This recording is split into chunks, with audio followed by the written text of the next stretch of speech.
What up, everybody, and welcome back to another episode of the NerdJ Report. I'm your host, Pablo, and joining me, as always, is Mr. Brian Schultz. DC Roundup, Supergirl, final trailer, and some clips. Man of Tomorrow, some set videos, the Lex Supersuit and Gun talks, fight scenes in the movie. I've seen a few things regarding that, and I don't know, Brian. I don't know what to say. Arjona shows off fitness training in progress, and this rumor mill of perhaps she may not be playing Maxima and someone else. And Pattinson speaks on the Batman 2 shoot. Supergirl, Brian, final trailer. What do you think? Has it moved the needle as far as excitement to see this film? For me, no. And the audience kind of feels in between. I mean, the box office tracking, I think I've seen somewhere between an opening U.S. weekend of 47 million to 65 million. It's not terrible, but it's not great, obviously, for a movie of this nature. The other thing that's circulating is there's conflicting reports now about how much this movie cost. We had a previous report that I think net of the tax credits, the budget was only about $100 million, and we were kind of praising the filmmakers and the studio for recognizing, hey, there's risk here and all that. But a more recent report is suggesting that number might be as high as actually 165 million. And if that's the case, then the break-even point would be significantly higher. And I would say if this movie needs, 350, 400 to break even, that could be challenging. If it only needs 250 to 300 to be a financial success, then I think that seems, more reasonable. So still seems very mixed. They are showing a lot. You're definitely seeing a lot of Corn Sweat, a lot of Momoa in the commercials. As I mentioned to you, Supergirl was the only summer film that had like its own stand, people who were wearing the paraphernalia.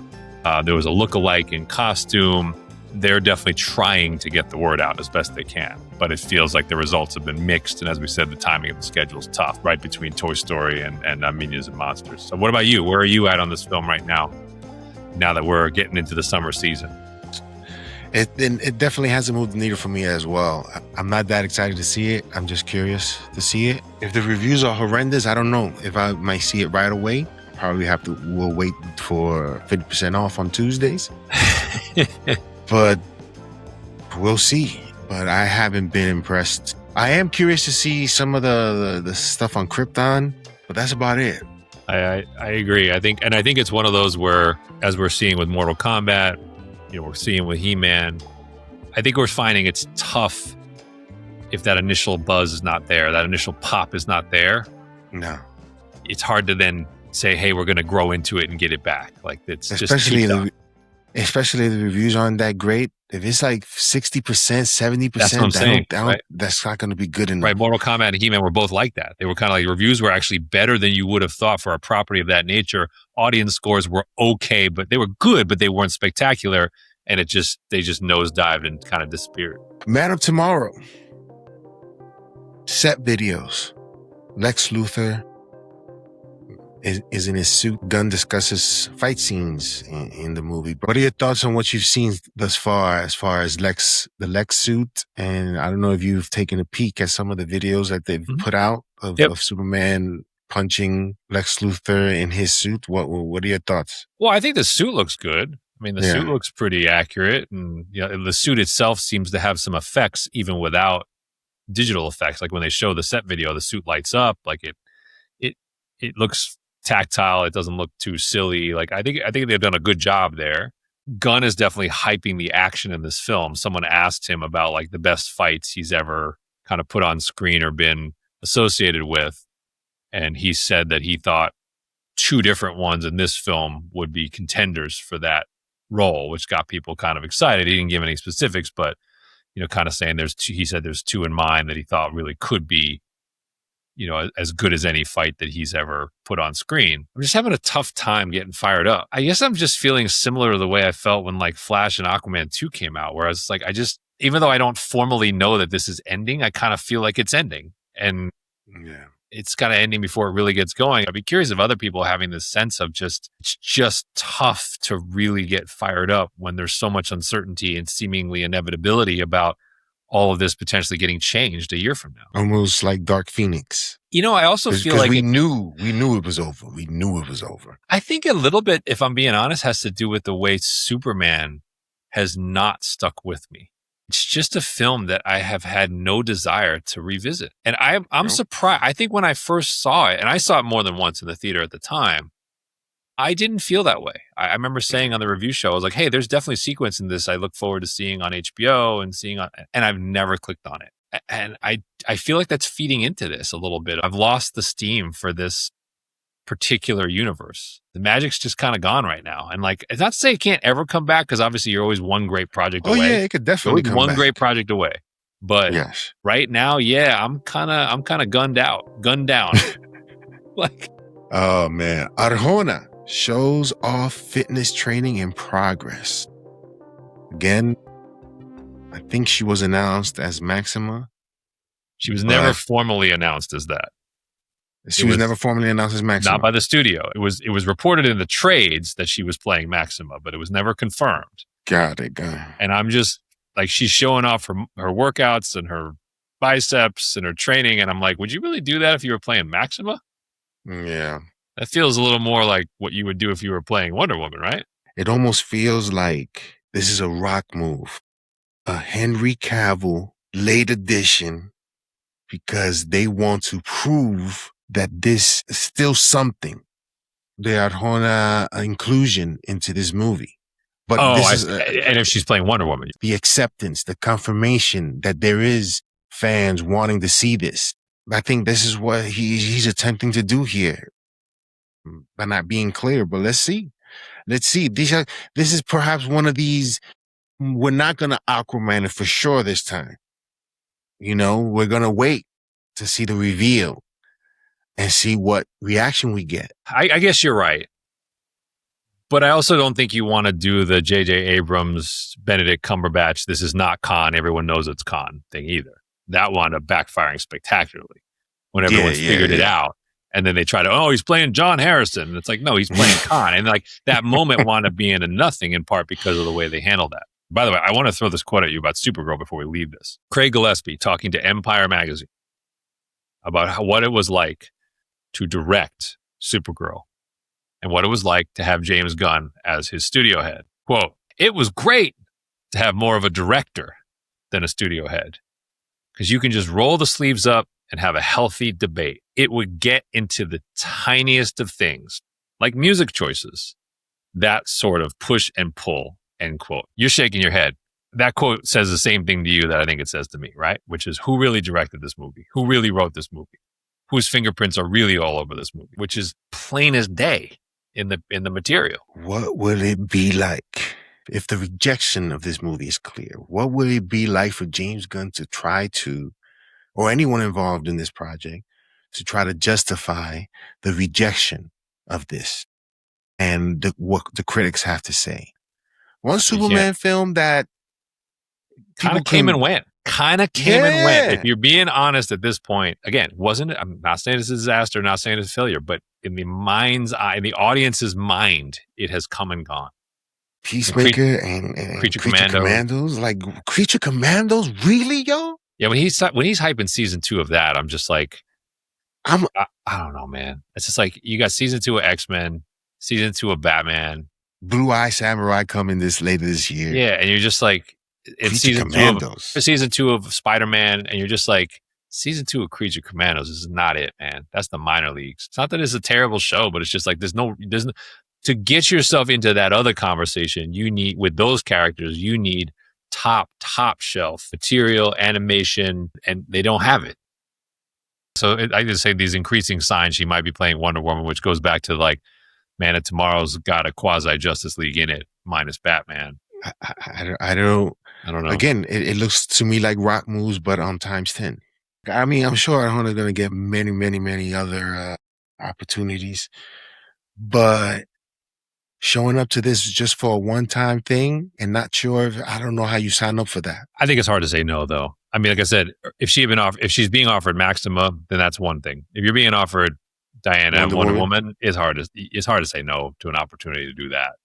Because you can't look at Man of but Tomorrow then it as makes a it guaranteed difficult. failure. Superman wasn't a failure, so you can't look at the Man of Tomorrow as a sequel to that as like, oh, this is a guaranteed, Marvel's situation. You can't look at it that way. Like, so it is an opportunity, and you have to look at it as like, if it hits, he's still the head of the studio until we hear otherwise. Like, I think anyone in her position is taking that part. I'm looking at it from a perspective, if there isn't any debate on whether it's successful or not. If it's borderline, Brian, with as many characters as you have in this film, again, Justice League has to be $1 billion, To me, it has to be more than that, but $1 billion guaranteed. It has to be $1 billion guaranteed at least. And if we can make it cheaply, which is hard, but that's the goal. Make this as cheaply as possible and maximize. With today's tools, I think you can make that happen. But you can't have this fail and then a Justice League. What the difference is? Oh, go Batman. I guess everybody's going to go see Batman. Then why not just do a Batman film?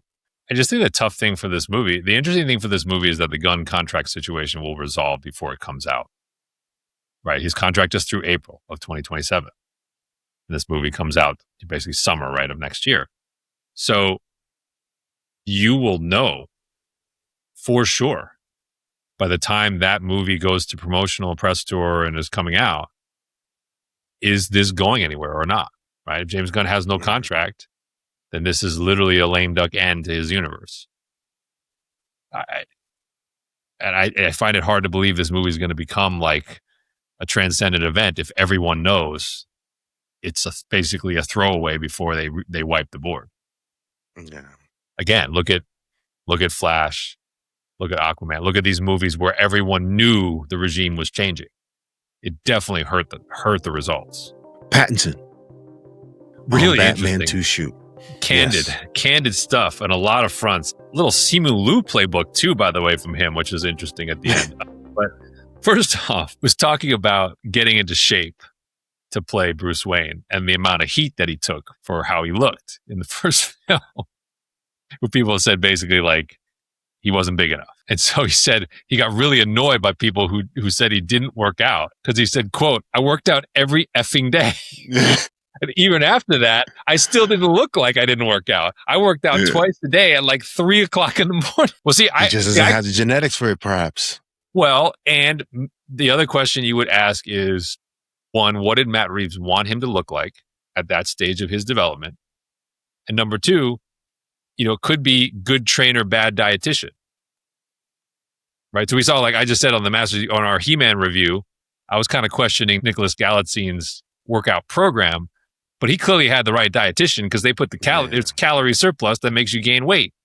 Yeah. So like Pattinson, if he's working out twice a day at 3 a.m. and he's not sleeping much, then you need to be eating a ton to actually get bigger. So if he wasn't doing that, he wouldn't get bigger. But Matt Reeves might say, this is a dude who literally was awake 23 hours a day. That's the point of the character, was getting used to being Batman. He's out all night. He's not sleeping. That person would probably be at a calorie deficit. That person probably would be thinner than you would think. Mm-hmm. Matt Reeves may have wanted him to look like that. So the question will be, will he look like that again a few years later? But I think it's funny that he's like, he got all sideways about people saying he didn't work. He's like, I worked out all the time. We'll see. I mean, I don't know. Perhaps he's feeling the pressure. I don't know. He did talk about then the Batman 2. This is where we get a little bit interested. He was told about how they're shooting and where they're shooting because he's getting ready to go. They're starting to shoot, but he's just getting into his part. Quote, just heard from the stunt guy the other day. He told me, 11 straight weeks of night shoots. I'm like, excuse me? He's like, no one sent me a schedule. One fan reacted saying, this film is going to be even darker than the first because I hardly remember a single daytime scene in that one. 11 straight weeks of shooting at night. So that goes to the point of, if you're working out, it's tough. Those are interesting hours to be keeping. Listen, I can't wait for that movie to come out. I would predict in Matt Reeves' fashion, he's going to do the fandom thing again, potentially even as soon as Comic-Con. Like, I wouldn't shock me if he drops a little promotional material super early to get people feeling that blue and feeling that snow and feeling that vibe that he wants to create. Wouldn't shock me. Remember, we know last time, 25% film that he created that first teaser. It would not shock me. By the way, Pattinson on the Odyssey. I just had to throw this in there. I love this. He did an interview. You can find it on YouTube with Matt Damon and Tom Holland. They were talking about the shoot, speaking of the shooting schedule. And so Pattinson said, because he's a smaller part, he's like, I arrived in Sicily. And he's like, they put us up in a really nice hotel. Chris Nolan productions are top notch. He said he went out the next day and he watched the people like come down from where they were shooting in the mountains. And he's like, these people look like they had been to war. He's like, these people look so beat up after one day shooting whatever scene it was up on the mountaintop. He's like, damn. He's like, now I know what I'm in for. He said it was hard. So the great filmmakers go to great lengths to get great looks. Reeves and Nolan, they're after something particular. You can't not check it out because of the authenticity of the shoot itself. Last Pattinson comment. This is the Simu Liu. Out of nowhere. Said he was surprised that playing Batman did not open more doors for him. I would say he's having a really fine career, but he said, quote, it's funny because when you do a big movie, you kind of forget immediately how frustrating it is. I mean, there's nothing worse in the world than when you can't just get the jobs. And I remember after Batman, I was thinking like, I'll do another massive job afterwards. And I couldn't find that thing. And it was incredibly frustrating because I thought there was like a secret door which opened. And like suddenly all these different projects would be there and they're not. This doesn't exist. And it's because the whole industry is different, end quote. It also always depends on what sort of character people are looking for. He may not have the look that people want for their films. And that's a choice, you know? I wonder if he has a specific part in mind that he feels like he missed out. You know what I mean? Like usually I feel like when a guy's... That's what I wonder if there's a specific role, whether it is Bond or something like that he put himself up for or thought he would get inbound calls about because of being Bruce Wayne.